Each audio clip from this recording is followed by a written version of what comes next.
Drugs के खिलाफ भारत की कार्रवाई में एक और बड़ी कामयाबी सामने आई है। दुबई में बैठकर कथित तौर पर अंतर्राष्ट्रीय ड्रग नेटवर्क चलाने वाले बीरेंद्र सिंह बसोया को अब भारत लाया गया है। वही बसोया जिसके नाम करोड़ों रुपए के ड्रग्स मामले में सामने आया था और जिनकी तलाश भारतीय एजेंसियों को लंबे समय से थी। इस कार्रवाई की जानकारी खुद गृह मंत्री अमित शाह ने दी है। अमित शाह ने साफ कहा है कि विदेशों में छिपे ड्रग्स तस्करों को लगातार ट्रैक किया जा रहा है और ड्रग्स के पूरे नेटवर्क को जड़ से खत्म करने की दिशा में कार्रवाई जारी है। नमस्कार, मैं हूं पंकज मिश्रा और आप देख रहे हैं न्यूज स्टेट। अब आपको बताते हैं कि आखिर कौन है बीरेंद्र सिंह बसोया और क्यों भारतीय जांच एजेंसियों को उसकी भारत वापसी इतनी अहम मानी जा रही है। बीरेंद्र सिंह बसोया का नाम सबसे पहले बड़े ड्रग्स मामले की जांच के दौरान प्रमुखता से सामने आया। दिल्ली पुलिस की जांच में उसका कनेक्शन दुबई से संचालित कथित अंतर्राष्ट्रीय ड्रग नेटवर्क से जोड़ा गया। साल 2024 में दिल्ली में हुई बड़ी ड्रग्स बरामदगी के बाद जांच एजेंसियों ने उसके खिलाफ कार्रवाई तेज की। रिपोर्ट्स के मुताबिक पुलिस की जांच में बसोया को नेटवर्क के प्रमुख लोगों में से एक बताया गया और उसके खिलाफ आउटलुक सर्कुलर जारी किया गया। इसके बाद रेड कॉर्नर नोटिस जैसी कार्रवाई भी की गई। अब जरा इस पूरे मामले की परतें समझिए।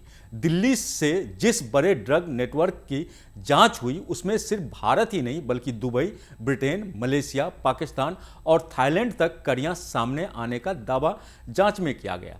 दिल्ली हाईकोर्ट के एक दस्तावेज में भी जांच के हवाले से बीरेंद्र सिंह बसोया और संदीप धुने को कथित अंतर्राष्ट्रीय ड्रग कार्टेल का किंगपिन के तौर पर दर्ज किया गया। इसी नेटवर्क की जांच में बड़ी मात्रा में कोकीन, मोफेड्रोन और हाइड्रोपोनिक गांजा बरामद होने की बात सामने आई।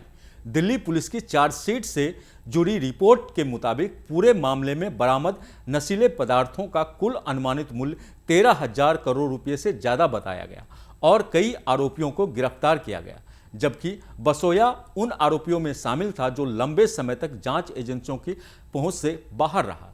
बसोया का नाम सिर्फ दिल्ली के ड्रग मामले तक सीमित नहीं है।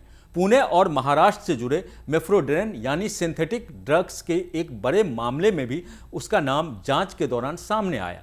रिपोर्ट्स के मुताबिक साल 2024 में पुणे पुलिस की कार्रवाई में बड़ी मात्रा में मेफ्रोड्रोन बरामद हुआ और जांच एजेंसियों ने इस नेटवर्क के अंतर्राष्ट्रीय कनेक्शन की पड़ताल की थी। दूसरी तरफ दिल्ली के मामले में जांचकर्ताओं ने आरोप लगाया कि नेटवर्क के लिए अलग अलग कंपनियों, लॉजिस्टिक और कथित सेल कंपनियों का इस्तेमाल किया गया। जांच में यह भी सामने आया कि ड्रग्स की सप्लाई और वितरण के लिए भारत के अलग अलग हिस्सों से लेकर विदेशों तक संपर्क बनाए गए थे। यानी आरोपों का दायरा सिर्फ एक शहर या एक खेप तक सीमित नहीं था, बल्कि ऐसे नेटवर्क की तस्वीर सामने आई जिसमें सप्लाई, पैसा, लॉजिस्टिक, विदेश में बैठे कथित संचालकों की भूमिका की जांच की गई।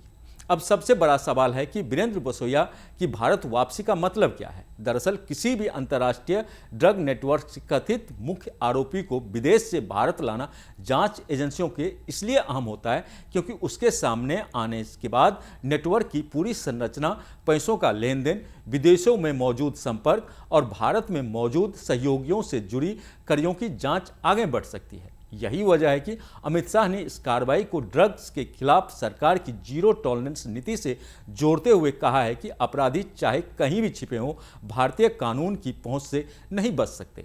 सरकार ने इस साल ड्रग नियंत्रण के लिए 2026 से 29 तक का विजन दस्तावेज भी जारी किया है, जिसमें सिंथेटिक ड्रग्स, सीमा पार तस्करी और डार्कनेट जैसे नए खतरों पर विशेष ध्यान देने की बात कही गई है। अब बसोया से पूछताछ के बाद जांच किस दिशा में जाती है, किन नए नामों का खुलासा होता है और विदेशों में बैठे बाकी कथित नेटवर्क तक जांच एजेंसियां कैसे पहुंचती है, यह देखने वाली बात होगी। फिलहाल इतना साफ है कि भारत ने ड्रग्स के खिलाफ कार्रवाई को सिर्फ छोटी खेप या छोटे तस्करों तक सीमित रखने के बजाय कथित किंगपिन और पूरे नेटवर्क तक पहुंचने की कोशिश तेज कर दी है।